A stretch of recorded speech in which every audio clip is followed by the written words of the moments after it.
میرے محترم دوستو، بزرگ عزیزو، اللہ رب العزت کے جتنے بھی احکام ہیں ان تمام احکام میں سب سے بڑا حکم اللہ پر ایمان لانا ہے، لیکن عام طور سے امت اللہ کے اس امر سے غافل ہے۔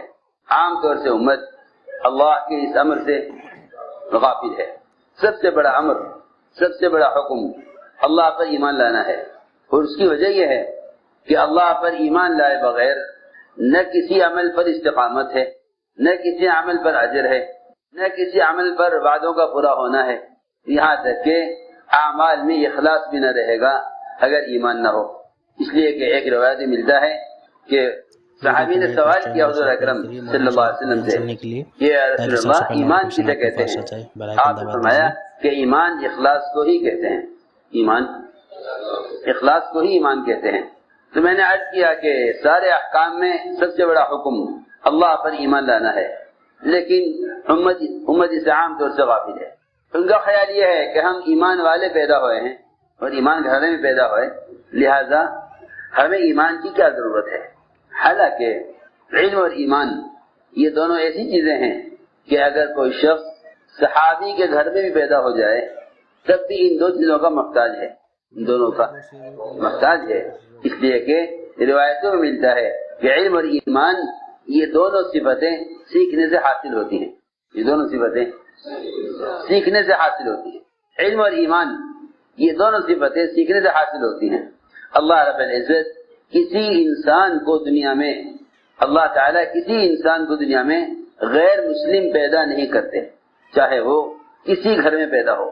جتنے بھی اقوام باطلہ ہیں ان میں سے کسی گھر میں بچہ پیدا ہو، اللہ تعالیٰ کسی انسان کو، کسی روح کو غیر مسلم پیدا نہیں فرماتے، غیر مسلم پیدا نہیں فرماتے۔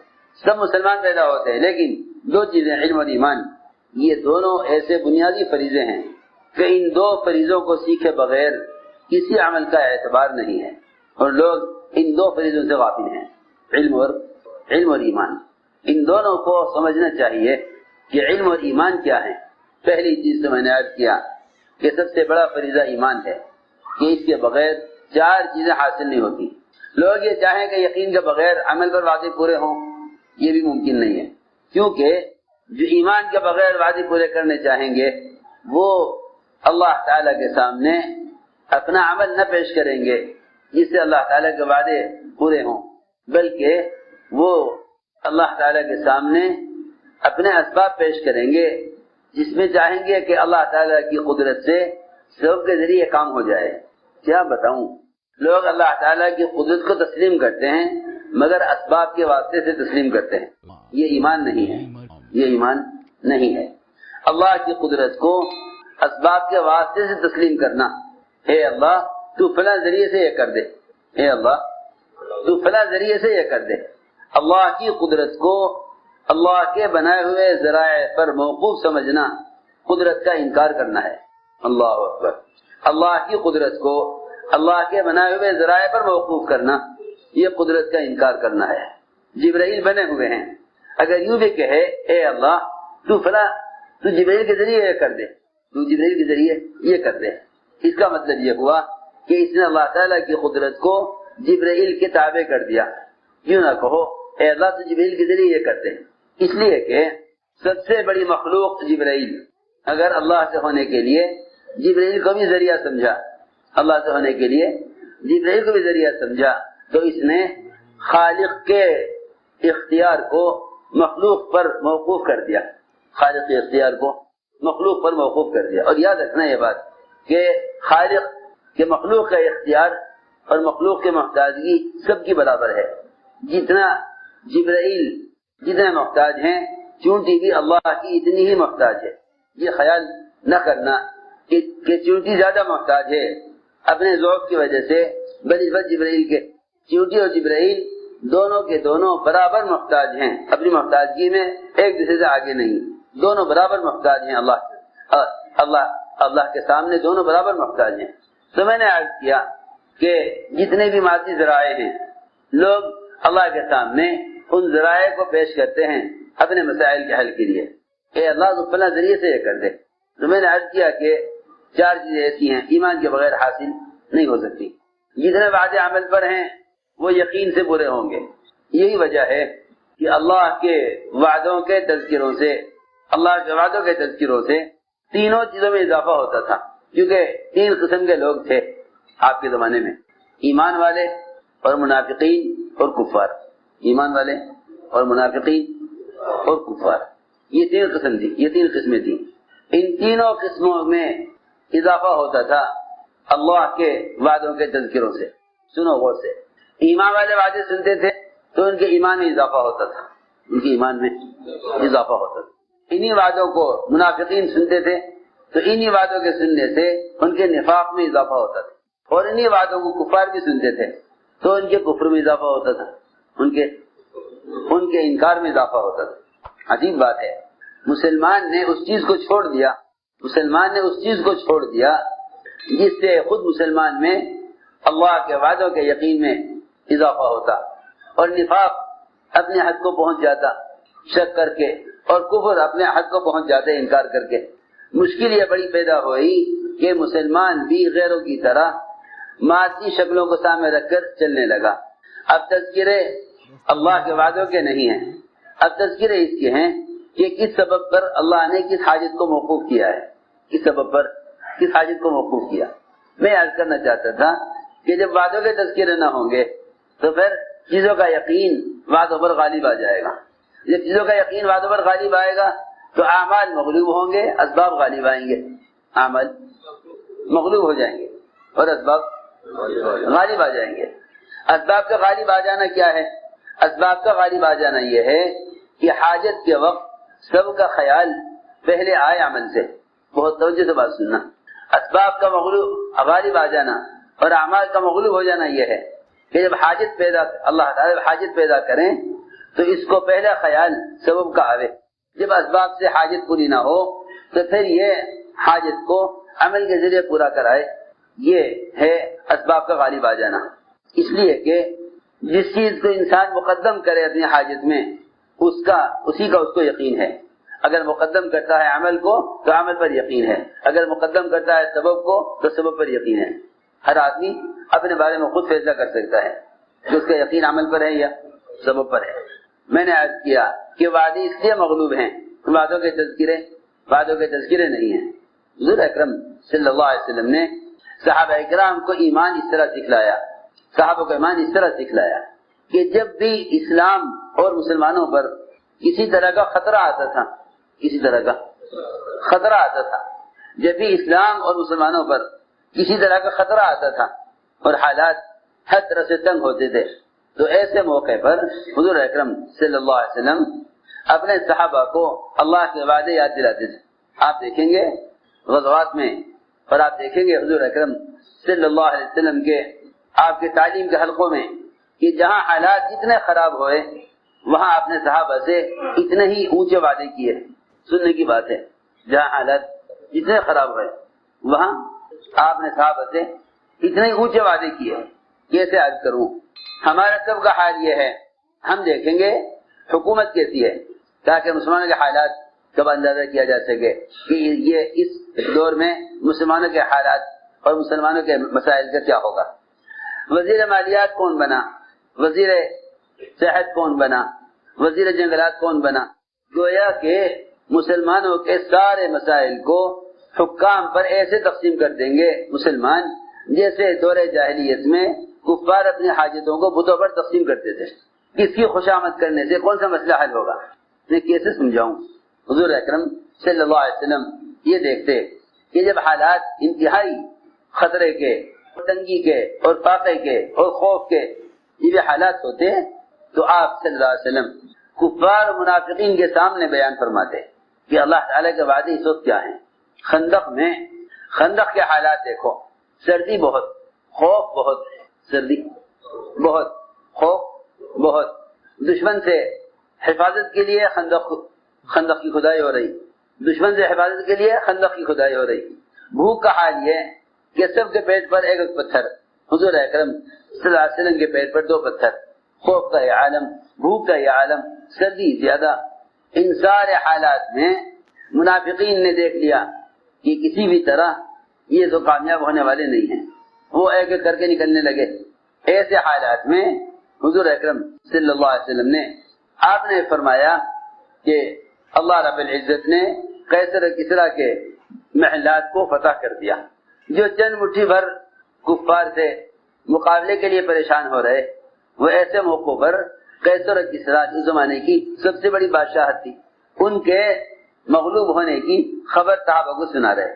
سوچنے کی بات ہے، چند مٹھی بھر کفار سے مقابلہ ہے، اس میں کسی بھی طرح سے حالات درست نہیں ہیں، خوف بھی ہے، بھوک بھی ہے، اور دشمن سے مقابلے کی حفاظت کے لیے خندق کی کھدائی بھی ہو رہی ہے، اور اسی میں وعدے ہو رہے، اسی میں وعدے ہو رہے. تو منافقین نے کہا ما وعدنا اللہ ورسولہ الا غرورا، ان کے سارے وعدے دھوکہ ہیں، اس لیے کہ جو وعدے یہ کر رہے ہیں کہ قیصر و کسریٰ کے محلات کے فتح ہونے کی خبر سنا رہے ہیں، یہ اس لیے ممکن نہیں ہے نعوذ باللہ کہ جو اللہ ان کے لیے قیصر و کسریٰ کے محلات کو فتح کر رہے وہ انہیں اس وقت کھانے کے لیے کیوں نہیں دیتے. میں آپ کو کیا بتاؤں، ہم سب کا مزاج یہ بن گیا کہ جس علاقے کے مسلمان مالدار ہوں گے ہم سمجھیں گے یہاں کے مسلمان کامیاب ہیں، جس علاقے کے مسلمان فقر میں، تنگی میں، پریشانی میں ہوں گے ہم سمجھیں گے کہ یہاں کے مسلمان بدحال ہیں. حالانکہ مسلمانوں کی بدحالی اور خوشحالی کا تعلق ان کے دنیاوی مادی اسباب اور ان کے مسائل کے حل ہونے سے یا حل نہ ہونے سے کوئی تعلق نہیں ہے، بلکہ کامیاب وہ مسلمان ہے جو حالات کی پرواہ کیے بغیر حکم پر جمع ہوا ہے. لوگ یہ سمجھتے ہیں جن کے حالات اچھے ہیں ان کے اعمال بھی اچھے ہوں گے، جن کے حالات خراب ہیں ان کے اعمال بھی خراب ہوں گے. حالانکہ حضور اکرم صلی اللہ علیہ وسلم نے یہ فرمایا کہ جو مسلمان ہماری طرف آئے گا، ہمارے طریقوں کی طرف، جو مسلمان ہمارے طریقوں کی طرف آئے گا، جو جتنا سنت کے زیادہ پابند اور ہمارے طریقوں کا زیادہ پابند ہوگا، فرمایا کہ اس کی طرف حالات اس پانی کے سیلاب سے بھی زیادہ قوت سے آئیں گے جیسا پانی پہاڑ کی چوٹی سے نیچے کی طرف قوت سے آتا ہے. جھرنے ہوتے ہیں پہاڑوں میں، ان کی پانی کی ایسی قوت ہوتی ہے کہ وہ چٹانوں کو سرکا دیں. آپ نے فرمایا جو ہماری طرف آئے گا اس کی طرف حالات اس پانی کے قوت سے بھی زیادہ آئیں گے جو پانی پہاڑ کی چوٹی سے نیچے کی طرف آتا ہے. تو میں نے عرض کیا کہ اللہ کے وعدوں کے تذکرے ایسے حالات میں جب کہیں سے بھی کامیابی کے اور غلبے کے ملنے کے امکان نہ ہو، حضور اکرم صلی اللہ علیہ وسلم نے ہمیشہ خطرے کے حالات میں صحابہ کو اللہ کے وعدے یاد دلائے تاکہ چھٹائی ہو جاوے. منافقین تو یہ کہہ کے پیچھے ہٹ جائیں کہ یہ وعدے پورے ہونے والے نہیں ہیں، اور ایمان والے یہ کہہ کے آگے بڑھ جائیں کہ اللہ کے وعدے سچے پورے ہو کر رہیں گے. ادھر تو یہ کہ خوف کا علاج تو اللہ نے اس سے کر دیا، یہ قیصر کسریٰ کے محلات فتح ہو رہے، اور بھوک کا علاج اللہ نے ایسے کر دیا کہ 2 آدمیوں کا کھانا. حضرت جابر رضی اللہ عنہ نے آپ سے فرمایا آپ آ جائیں، آپ کے ساتھ 1 یا 2 آدمی، اس سے زیادہ گنجائش کھانے میں نہیں ہے. آپ میں چلو سارے مدینہ والوں جابر کے یہاں کھانا ہے. کیونکہ بات یہ ہے جو ظاہر کے خلاف وعدوں کا یقین کریں گے اللہ ان کے لیے وعدے پورے کریں گے. تو میں نے عرض کیا کہ وعدوں کا پورا ہونا اور استقامت کا ہونا اللہ کے احکام پر، اس سب سے اس کے لیے بنیادی شرط وہ ایمان ہے. جو وعدوں کا یقین نہیں کریں گے وہ حالات کی وجہ سے وعدوں کا انکار کر دیں گے. بس اتنا ہی فرق ہے کہ منافقین ہر موقع پر حالات دیکھتے تھے، اور صحابہ کرام ہر موقع پر حکم دیکھتے تھے. حکم کیا ہے؟ منافقین ہر موقع پر حالات دیکھتے تھے کہ حالات کیسے ہیں. منافقین ہر موقع پر حالات دیکھتے تھے اور صحابہ ہر موقع پر وعدے دیکھتے تھے. جو وعدوں کو سامنے رکھ کر چلتے ہیں اللہ ان کے لیے وعدے پورے کرتے ہیں، اور جو حالات سامنے رکھ کر چلتے ہیں وہ وعدوں کو نہیں پہنچ سکتے، وہ حالات کے اعتبار سے اپنے رخ کو بدلتے رہتے ہیں. میں عرض کرتا ہوں منافقین وہ ہمیشہ حالات کے اعتبار سے چلتے تھے. وہ کہتے تھے پہلے حالات دیکھو اس کے اعتبار سے قدم اٹھاؤ. آپ دیکھیں گے جتنے بھی موقع آئے اس میں منافقین نے حالات دیکھے، حالات دیکھ کر چلو. تو 2 قسم کے لوگ تھے، ایک حالات دیکھ کر چلنے والے یہ وعدوں سے محروم، ایک حکم دیکھ کر چلنے والے ان کے لیے وعدے پورے ہو جاتے تھے۔ حدیبیہ میں ایسے حالات تھے کہ کوئی صحابہ کی کوئی شرط مشرکین نے قبول نہیں کی، اور صحابہ نے مشرکین کی ساری شرطیں قبول کر لی، عمرے سے روک دیا، اگلے سال آئیے، ہتھیار لے کر نہیں آئیں گے، اس سال عمرہ نہیں کرنے دیں گے، رسول اللہ نہیں لکھنے دیں گے، ساری شرطیں لگائی۔ ابھی یہاں سے ہٹے نہیں تھے کہ اللہ تعالیٰ نے فتح کی آیتیں نازل کر دی، حالانکہ فتح کی کوئی چیز نہیں ہے، فتح کی کوئی چیز نہیں ہے، فتح کی کوئی چیز نہیں، اللہ نے فتح کی آیتیں نازل کر دی، حالات انتہائی تنگی کے اور ذلت کے، مگر حکم پورا کر دیا۔ اللہ نے وہاں سے ہٹنے سے پہلے ہی صرف فتح نازل کر دی، حالانکہ فتح کی کوئی چیز نہیں ہے۔ تو میں عرض کرنا چاہتا تھا کہ سب سے بنیادی چیز یہ ہے کہ اللہ کے وعدوں کے یقین پر آؤ، اللہ کے وعدوں کے یقین پر آؤ، اس لیے کہ وعدوں کا یقین کیے بغیر اعمال پر استقامت نہیں ہو سکتی، اعمال پر استقامت نہیں ہو سکتی۔ دین، استقامت کا نام دین ہے، حالات کے اعتبار سے چلنے کا نام دین نہیں ہے، استقامت کا نام دین ہے۔ اس لیے کہ اللہ رب العزت نے پورے دین پر چلنے کا حکم دیا ہے، فرمایا ان اعبدونی ھذا صراط مستقیم، کہ میری عبادت کرو، یہ سیدھا راستہ ہے، میری عبادت کرو، یہ سیدھا راستہ ہے۔ اللہ تعالیٰ کی کامل عبادت ہو، اللہ تعالیٰ کی کامل عبادت ہو، اس لیے کہ کامیابی کا تعلق پورے دین سے ہے۔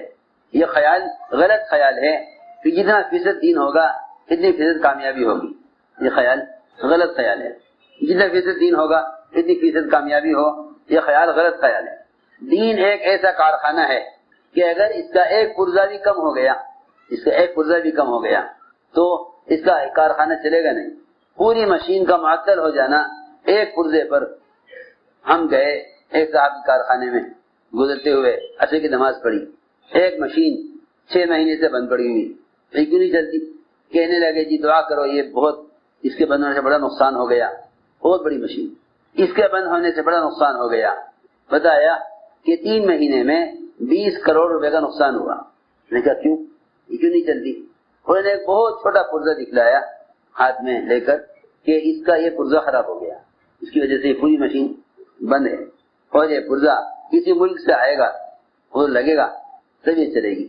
تو سمجھ میں یہ بات آئی کہ انسانوں کی بنائی ہوئی ہاتھ کی بنائی ہوئی مشین، اس کا ایک چھوٹا سا پرزہ نہیں، جس کی وجہ سے ساری مشین بیکار ہے، ساری مشین بیکار ہے اور مال تیار نہیں ہو رہا۔ اللہ رب العزت کا متعین کیا ہوا دین، اس کی ذات سے آئے ہوئے احکام، اگر مسلمان اس میں جزوی دین پر چلے تو پھر کامیابی کیسے حاصل ہو سکتی ہے؟ جب ایک پرزے کی کمی کی وجہ سے پورا کارخانہ بند ہے، پوری مشین بند ہے، تو اس سے اندازہ کرنا چاہیے کہ اگر مسلمان ایک لائن کا حکم پورا کر دے، ایک لائن کا حکم توڑ دے تو اس کو فائدہ کیسے حاصل ہو سکتا ہے۔ اس لیے فرمایا کہ پورے دین پر چلنا کامیابی ہے، پورے دین پر چلنا کامیابی ہے، کہ کامیابی کا تعلق پورے دین سے ہے۔ منافقین یہ دیکھتے تھے کہ کس وقت کس عمل کی کرنے میں فائدہ ہے۔ پہلے دوستو عزیزو، ایک ہے اللہ کے دین کو اختیار کرنا اللہ کے امر کی وجہ سے، یہ اللہ کا حکم ہے، اللہ کا حکم ہے۔ ایک اللہ کے امر کو حکم کو پورا کرنا اللہ کے امر کی وجہ سے، کہ اللہ کا حکم ہے۔ ایک ہے حکم کو پورا کرنا حالات کی وجہ سے، تو حالات جیسے حالات بدلیں گے ایسے ان کے طریقے بدل جائیں گے، ان کے طریقے بدل جائیں گے۔ دیکھو حالات تو بدلیں گے مگر احکام نہیں بدلیں گے، احکام نہیں بدلیں گے، اس لیے کہ اللہ کا دین ضابطہ ہے، اللہ کا دین ضابطہ ہے، اللہ کا دین ضابطہ ہے، دنیا ضابطہ نہیں ہے۔ دنیا تو تبدیلی کا نام ہے، دنیا تبدیلی کا نام ہے۔ کائنات کی شکلیں بدلیں گی لیکن ضابطے نہیں بدلیں گے، ضابطے نہیں بدلیں گے۔ لا تبدیل لخلق اللہ، اللہ کے ضابطے میں کوئی تبدیلی نہیں ہے۔ ذالک الدین القیم، یہی اللہ کا دین ہے۔ میں نے عرض کیا کہ تبدیلی کائنات کے نقشے میں تو ہوگی، اس لیے کہ کائنات ضابطہ نہیں ہے، کائنات ضابطہ نہیں ہے، لیکن اللہ کا دین ضابطہ ہے، اس میں کوئی تبدیلی نہیں ہے، کہ اللہ کا دین ضابطہ ہے، اس میں کوئی تبدیلی نہیں ہے۔ اس لیے سب سے پہلے اس بات کی کوشش ہے کہ ہر عمل کو وعدوں کے یقین پر لاؤ، ہر عمل کو وعدوں کے یقین پر لاؤ۔ سب سے پہلی کوشش یہ ہے کہ ہر عمل کو وعدوں کے یقین پر لاؤ، اس لیے حضور اکرم صلی اللہ علیہ وسلم نے اپنے صحابہ کو پہلے ایمان سکھلایا، سب سے پہلے ایمان سکھلایا، اور واقعی ایمان سیکھنے کی چیز ہے۔ صحابہ کا یہ کہنا ہم نے پہلے ایمان سیکھا، معلوم ہوتا ہے کہ ایمان خود سیکھنے کی چیز ہے۔ اس طرح فرائض نماز، روزہ، حج اور زکوٰۃ اس کا علم ہے، اسی طرح ایمان کا بھی علم ہے، اسی طرح ایمان کا بھی علم ہے۔ لوگ احکام کا علم سیکھتے ہیں لیکن ایمان کا علم نہیں سیکھتے، یہ بھی زبان سمجھنی چاہیے۔ جیسے سارے احکام کا علم سیکھنا فرض ہے، اس طرح ایمان کا علم سیکھنا بھی فرض ہے۔ ایمان کا بھی علم ہے، ایمان کا بھی علم ہے، ایمان کا بھی علم ہے، اور ایمان کا جو علم ہے وہ احادیث سے ملے گا۔ ایمان کا علم ایمان کی علامتیں ہیں۔ ایمان کا علم غیب کی چیزوں پر یقین لانا ہے، ایمان کا علم غیب کی چیزوں پر یقین لانا ہے۔ اس لیے سب سے پہلے ایمان بالغیب کا ذکر ہے قرآن میں، ایمان بالغیب کا سب سے پہلے ذکر ہے قرآن میں۔ ایمان بالغیب اصل ہے۔ حضور اکرم صلی اللہ علیہ وسلم نے اپنے صحابہ کو ایمان بالغیب پر اٹھایا اور اپنے صحابہ کے یقین کو ظاہری شکلوں سے ہٹایا، صحابہ کے یقین کو شکلوں سے ہٹایا۔ کائنات کی تمام چیزوں سے جو شکلیں ظاہر ہوئیں ان شکلوں سے صحابہ کے یقین کو ہٹایا، اور یہ سمجھایا کہ جو بات بھی پیش آئے گی براہ راست اللہ کے امر سے پیش آئے گی، براہ راست اللہ کے امر سے پیش آئے گی، جو بات پیش آئے گی براہ راست اللہ کے امر سے پیش آئے گی۔ صحابہ کے یقین کو دنیا کی شکلوں سے ہٹایا، یہ سمجھایا کہ تمہارے حالات کا کائنات کے نقشے سے کوئی تعلق نہیں ہے۔ ایک صحابی نے آگے عرض کیا کہ اونٹوں میں خارش پھیل گئی، اونٹوں میں خارش پھیل گئی۔ ایک صحابی نے آگے عرض کیا اونٹوں میں خارش پھیل گئی۔ آپ فوراً سمجھ گئے کہ اس کا یقین اور اس کا خیال اونٹوں کی خارش کو اونٹوں سے جوڑنے کا ہے، حالانکہ بہت معمولی چیز ہے، بہت معمولی چیز ہے۔ ہم تو یہاں تک کہہ دیں کہ بارش فلاں کی وجہ سے ہو گئی، ہم تو یہاں تک کہہ دیں کہ چاند سورج گرہن کس وجہ سے ہو گئے، اس لیے کہ کائنات کے نقشوں کی اور کائنات کے نظام کی تبدیلی میں دو چیزیں مقابلے کی ہیں، دو چیزیں مقابلے کی ہیں۔ ایک قسم تو وہ ہے انسانوں کی جو کائنات کی تبدیلی کو سائنس دانوں سے پوچھتی ہے کہ یہ کیوں ہوا۔ ایک قسم وہ ہے ایمان والوں کی جو کائنات کی تبدیلی میں سب سے پہلے خیال کرتی ہے کہ اللہ نے کیا ہے۔ سننے کی بات ہے، نظام کائنات کو سائنس سے جوڑنا، نظام کائنات کو سائنس سے جوڑنا، یہ تو مسلمان کو شرک کی طرف لے جاوے گا، جو مسلمان کو شرک کی طرف لے جاوے گا۔ کائنات کو سائنس سے جوڑ کے نظام کو سائنس سے جوڑنا یہ تو شرک کی طرف لے جاوے گا، اور نظام کائنات کو براہ راست اللہ کے امر سے جوڑنا یہ ہمیں اللہ کی طرف لے جاوے گا۔ سنو غور سے بات، یہی وجہ ہے کہ اس زمانے میں جتنی خبریں سنتے ہیں لوگ، کیا بتاؤں، وہ خبریں ایسے لوگوں سے سنتے ہیں جن کی نظر کائنات کے نظام تک محدود ہے، کی نظر کائنات کے نظام تک محدود ہے۔ عرفات کے میدان میں تھے ہم ابھی اسی حج میں، ایک صاحب نے آ کر خبر سنائی کہ خبر میں یہ آیا ہے کہ گرمی بڑھے گی، اس سال سے زیادہ گرمی اس سے پہلے کبھی نہیں ہوئی، ایسی گرمی ہوگی، لہذا کوئی باہر نہ نکلے، دھوپ میں نکلے تو سائے کا انتظام کرے، پانی مستقل پیتا رہے، اور ایسی گرمی آئے گی کہ بڑا خطرہ ہے جان کا۔ ایک صاحب نے بھی خبر سنائی وہیں عرفات میں کہ دعا کرو گرمی بہت کریں گی۔ یہ ان کی خبریں سب جھوٹی خبریں ہوتی ہیں، تم اللہ سے امید رکھو، ممکن ہے اللہ تعالیٰ بارش برسات۔ اگر تم ان کی خبر کا انکار کرو تو تم اللہ سے موسم بدلوا سکتے ہو، اور اگر تم ان کی خبر کا یقین ہے تو ان کی خبریں تمہیں اللہ سے مایوس کریں گی۔ پتہ چلا ابھی خبریں آ ہی رہی تھی اور خبریں دینے والے خبریں دے ہی رہے تھے کہ ان کی خبر کے درمیانی بارش شروع ہو گئی۔ خبریں بھی چل رہی، گرمی زیادہ ہوگی اور بارش بھی ہو رہی۔ خبر سننے والے کہنے لگے کہ اللہ تعالیٰ نے ہماری ساری خبروں کا انکار کر دیا۔ بات یہ ہے کہ جو نظام کائنات کو آگے رکھ کے چلتے ہیں۔ مولانا سعد کا بیان کیسا لگا؟ بیان اچھا لگا تو ویڈیو کو لائک کریں، چینل کو سبسکرائب کریں، بیل آئیکن دبا دیجیے تاکہ آپ کو سب سے پہلے نوٹیفیکیشن آپ کے پاس آتا رہے۔ اسلامک ویڈیو ڈالتا ہوں، ویڈیو کو شیئر ضرور کرنا تاکہ ہر کسی